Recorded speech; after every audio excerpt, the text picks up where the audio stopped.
चलो देखते हैं आज अदिश राशियां। अदिश राशियां का मतलब होता है कि जिन राशियों को व्यक्त करने के लिए केवल परिमाण की आवश्यकता होती है। किसकी आवश्यकता होती है? परिमाण की आवश्यकता होगी, लेकिन दिशा की आवश्यकता नहीं होगी।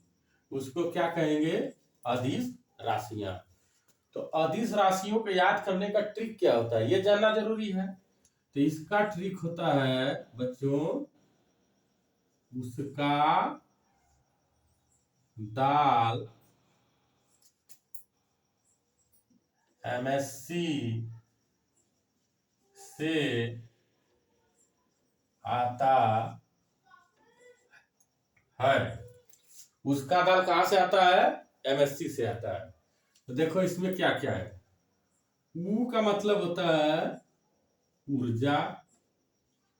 ये जो स है इसका मतलब होता है समय। का मतलब होता है कार्य। ये जो दा है इसका मतलब हो गया दाब।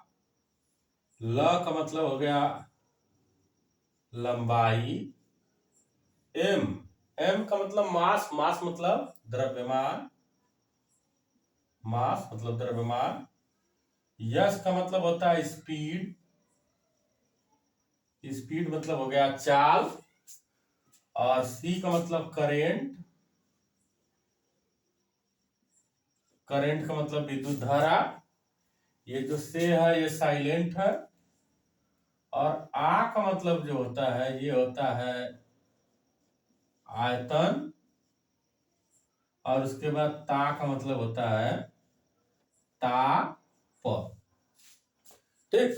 तो देखो, उसका दाल एमएससी से आता है, इसका मतलब हो गया ऊ का मतलब ऊर्जा, स का मतलब समय, का का मतलब कार्य, दा का मतलब दाब, ल का मतलब लंबाई। और उसके बाद यम से मास। मास मतलब द्रव्यमान। इसके बाद यस से स्पीड। स्पीड मतलब चाल हो गया। और उसके बाद सी का मतलब करेंट। करेंट मतलब विद्युत धारा। इसके बाद से साइलेंट हो गया। आ का मतलब आयतन। ता का मतलब ताप। याद हो जाएगा? चलो ठीक है। तो ये जान गए कि अदिश राशि मतलब ये राशियां जिनको व्यक्त करने के लिए केवल परिमाण की आवश्यकता होती है, दिशा की नहीं। उसको क्या कहते हैं? अदिश राशि कहते हैं। और इसकी ट्रिक हो गई कि उसका दाल एमएससी से आता है। इसको याद कर लेना, जिंदगी भर नहीं भूलेगा। ठीक है, अब अगली क्लास में मिलेंगे।